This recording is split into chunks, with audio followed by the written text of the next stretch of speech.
Welcome to Plain as Day.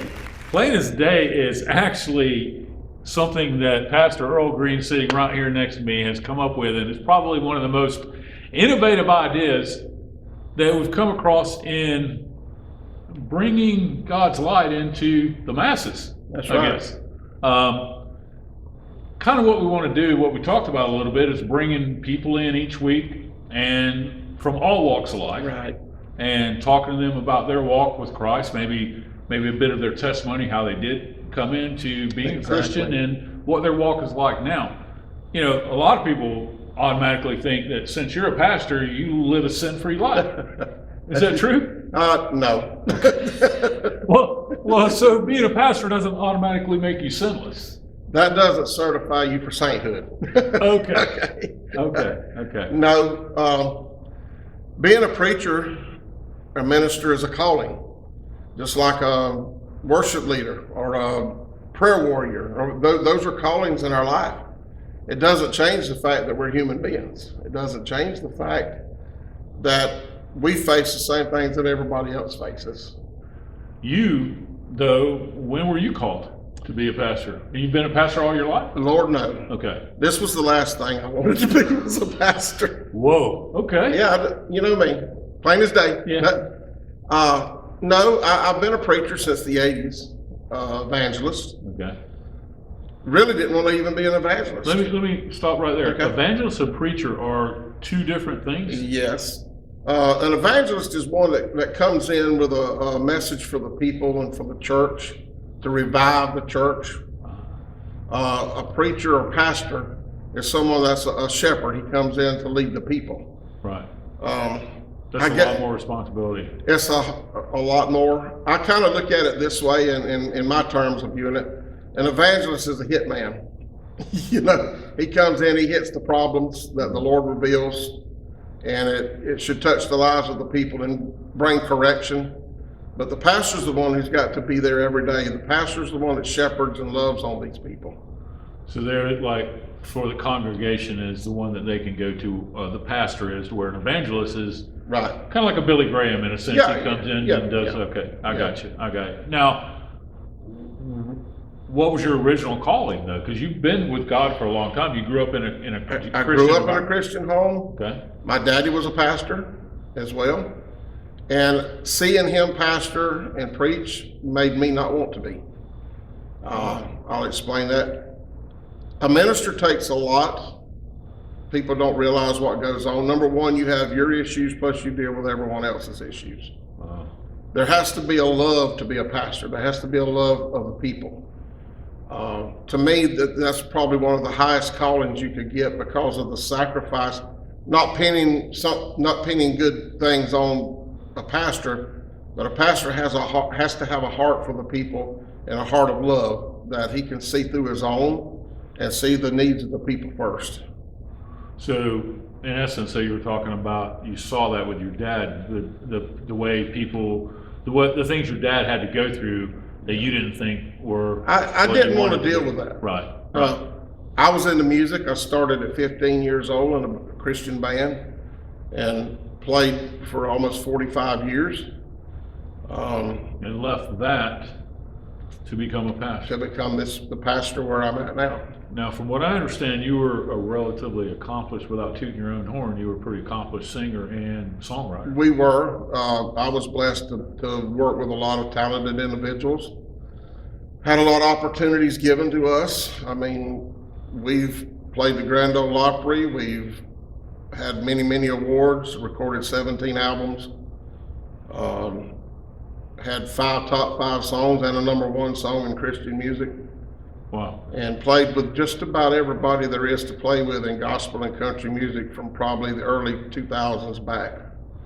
We opened shows for, worked with, so. Now, but you guys did country as well. There was a time that I'd actually, and I'm not saying it's putting down country, but I got away from the Lord, Okay. and we put a country band together and did a lot of things we didn't need to do, but it was a successful effort as far as the music went. It opened a lot of doors and we learned a lot, but now I go back and see how God works. I tell people God didn't lead me there, but he allowed me to go. because he took my experiences there, and where it says in the Word, and I'm paraphrasing, you know, all things work together for the good of those that love the Lord. Right. He took those things and he turned them around, So it became your testimony. and it became a testimony. And the things I learned musically and stuff, he added to what he wanted.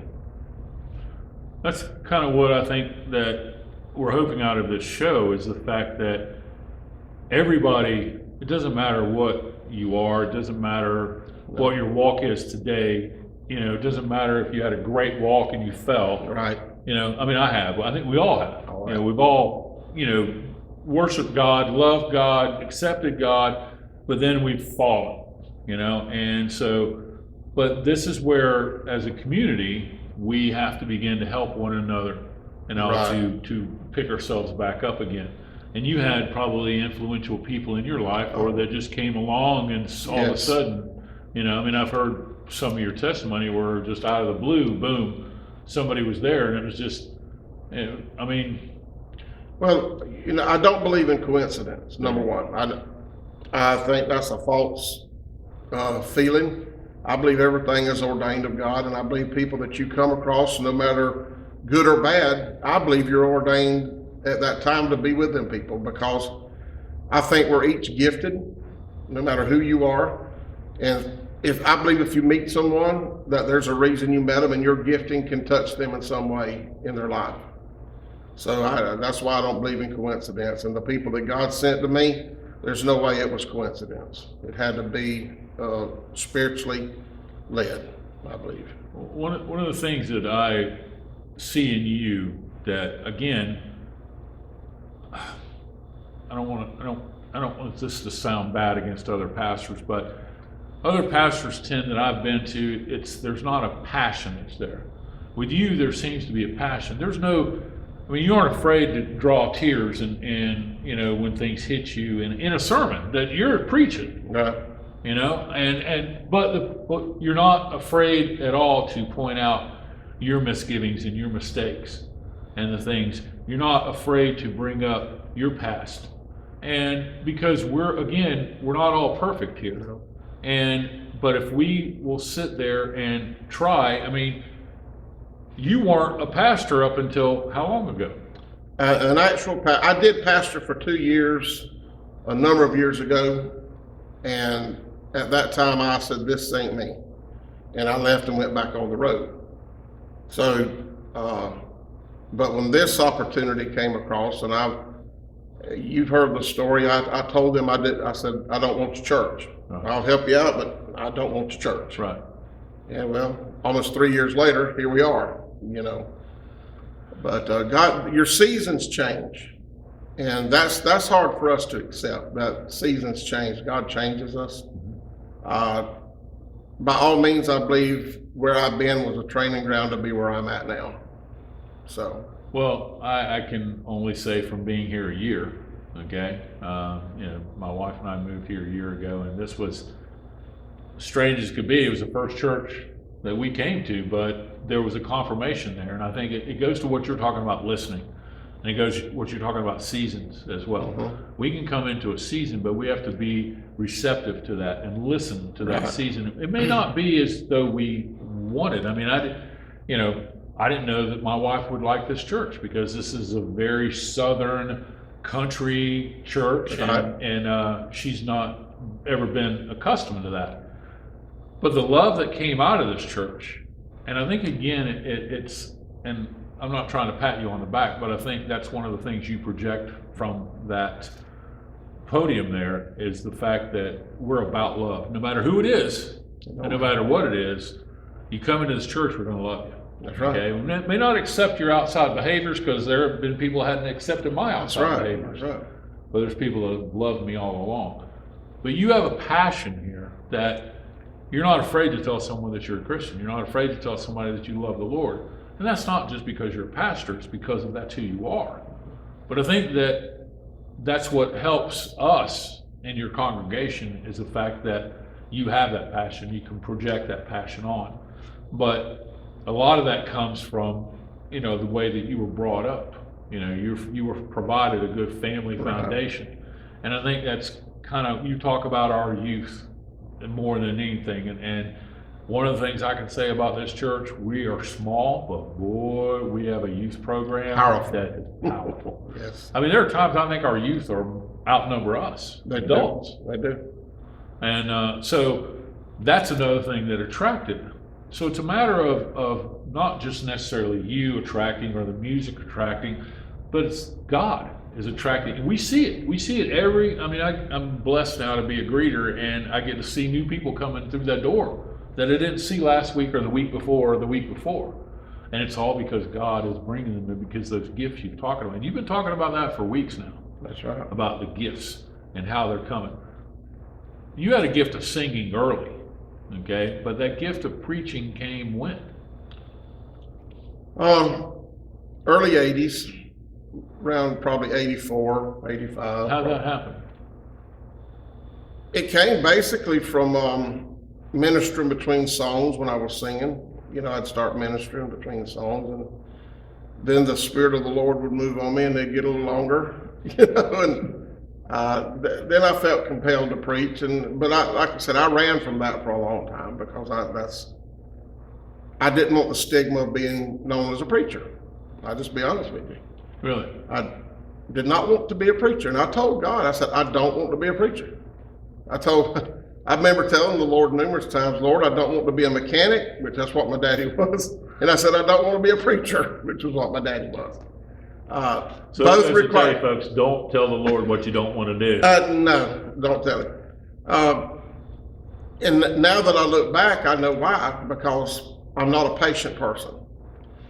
And to be either one of those, you have to be patient. But God is teaching you patience through the role He's put you into now. Most definitely. Okay. Most definitely. Okay. And Because you and I have known each other for a little while now, and yes, patience is not either one of our virtues by any means. it is definitely not a virtue of mine. So, but my wife will be and I'm sure that your wife will tell the same thing. Well, you know, my wife says, Earl, you're a visionary. And it's a good thing that you have a wonderful staff behind you that makes sure things happen, because you're great with the vision, Uh-huh. but the practicality and being patient to see it work through is another ballgame. Right. And it's true. I mean, As a pastor, when God called you as a pastor, He gave you a specific instruction. And what was that? to love unconditionally. And I know where He brought me from. I know when I stepped back away from the Lord after 6 years that I got away from church. I walked into my front yard one day. I was hurt, church hurt, and I pointed my finger to heaven and I said, I'll never preach again. I'll never sing gospel music again, and I'll never go to church again. I told God that. Standing in my front yard, pointing my finger to heaven, and told God that. So much for that. But 6 years later, I came back, and I found out that God still loved me. Amazing feeling, isn't it? And He told me, you know, I don't have a problem with proving yourself. You know, when you come back to the Lord after a stretch like that, I have no problem with that. But to hold that against people, I have a problem with it, because we all fall short. Oh, You know, and people don't realize. I had preachers tell me, I would never let you sing in my church or preach in my church after what you've done. Oh, And I said, well, you didn't call me, so good luck. You know, that's my personal attitude, you know. yeah. But I know what God told me when I went back to that altar. I went begging God to, just forgive me, and God spoke to him and He said, what are you begging me for? He said, you asked me to forgive you. I forgave you. And then in my heart, He spoke to me as plain as day. Get back up and go to work. That's what He told me. And I took Him at His word. And that was July 4th of 1996 is when I walked out of my last club that I played and turned my life back around. And ain't looked back. You know, when we accept the Lord, a lot of times we're excited, you know, and we just are on fire, and especially if we're at a young age, you know, and there's something going on and we get fired up and all. But too many times, I think that well, I've seen it, you know, happen, you know, that you're not taught, you're not kindled. You know, you're not like a fire that you got that fire going, but if you don't keep kindling that fire, Right. it's going to go out. You right. know, and it happens.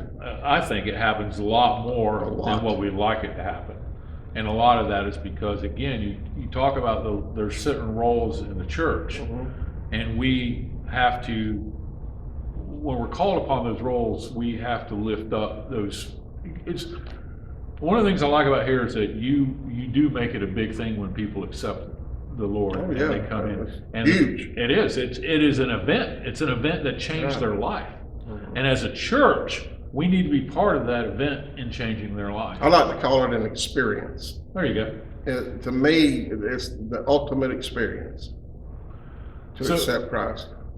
Now, and the thing about it is that you walked away from God, and God forgave you, and your walk back, you know, is better than it was before. Yeah. And I think that was my hindrance, was that I had a great walk with God, and then I left. And when I left, it was not good. All right. My fear is that, am I ever going to get that love back? That love that I had when I was 10, 11 years old, that God was everything to me. The first love. You know, exactly. You know, and I could say that I got that back. Yeah. You know, and there wasn't, you want to say sometimes there's joy in the journey. No. You think there's joy in the journey, but once you look back at that, and I look back at my life and the things that I get into, but you utilize that almost every week when you talk up there on Sundays, and even when you talk to people, you give your life experience in a way that people relate to. And I don't think that a lot of pastors do that anymore. I don't know why. You have to be, what I learned, I grew up under some awesome pastors. I mean, and evangelists that were, in our world, they were world shakers. I mean, they could bring it. And they weren't perfect men, but then again, they were some along the way that had the persona of, I'm extremely holy. Oh. And then they fell.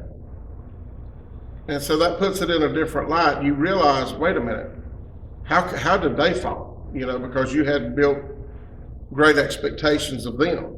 Yeah. And then after I fell, I look back to them and now I understand. You know, we're all human. Yeah. And status is not a qualification for a calling. No. God will take the least and make the greatest, you know, as we all know that. And if you really look at it, I mean, there's a lot of educated individuals and people that are qualified, you know, theologically and educationally, they're just magnificent in that area. But when it comes to talking to a lot of real people, sometimes they lose them. Yeah. I don't say you need to go live crazy to get an experience, you know, just that so you can be somebody to relate. But God will take what you are, where you've been, and what you've done, and He will turn it around to fit you. He will create the church, the last church that I was in before I started ministry and stuff.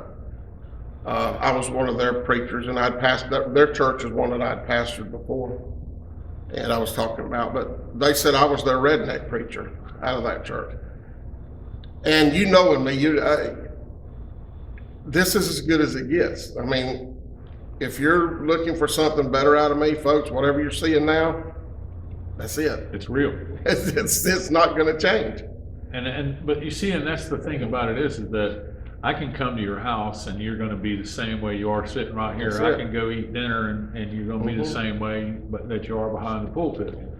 And I think the thing about it is that too many people have been hurt over the years. You were hurt. I was hurt. a lot of people are church hurt. You know, they put their faith in the people and not That's it. actually into Christ. Right. And I think that that's one of the things that is missing today. You're not missing that. I'll tell you, you bring that home every single week, you know, and it's something that we miss more and more is why aren't we focusing on Christ? Why is our attention not there? Not just on Sunday morning from 11 to 12 or whatever. Why aren't we there every day? Why aren't we, and we're not. I mean, you know, my wife and I try to spend as much time as we can in the Word, and that's just because we want to learn. We want to get better. Because living in this world today is tough. Tough. And I mean, as the title says, if you don't think we're living in a bad time, it's plain as day right now. It's writing on the wall as to how we're living. And, you know, I think throughout the course of people that are going to come on the show, we'll hear different things, and we'll see how their lives have been changed and some of the things that they've had to come from. You know, believe you me, it's not you. People say, well, he's a homosexual. He's not ever going to come out of that. Seriously? Do you not believe in God? Do you not believe in? He's a robber. He's never going to come out of being a thief. That's the problem. People don't believe in the power of God. They think the power comes in you because you're the pastor. No, it's the power of God. And like I said, I think that if pastors would preach that power more, I mean, you couldn't have brought that more home today than it's been in a while. And that's the power of that name. Just that name alone, Jesus. You know, we don't use that name a lot because why is it? People now are saying it offends people. Yeah. You as a pastor, if you're not allowed to use the word Jesus. Well, you've taken away all of my power. Exactly. When I say my power, what I possess through him. Exactly. You know, I'm nothing. You hear me say it all the time when we give an invitation at the end of the sermon. I can't save you. You walking down that aisle and me talking to you ain't going to save you. That's right. I can't heal you. If I lay my hands on you, I'm not healing you. Only Christ, and then through his name can any of that happen. We just got to be willing to be the vessel. And in closing on that, I'll say this. What keeps me going? And if nothing else, I'm humble before God. And my life, my statement will be this. My life mandates that I'm humble before God. Because I'm nothing. So. That is a good word, you know, because if I remember somebody taught me the true meaning of humility was to remain teachable. Definitely. And that hit me so hard. Out of all the words in the English language that I remember a good, you know, definition of is humility is to remain teachable. And as a Christian, we have to remain teachable. Because you can tell people, and much as I tell people, is that whenever you read that word, you may have read it 20 or 30 times, and then all of a sudden you read it again, and it's called the living word for a reason.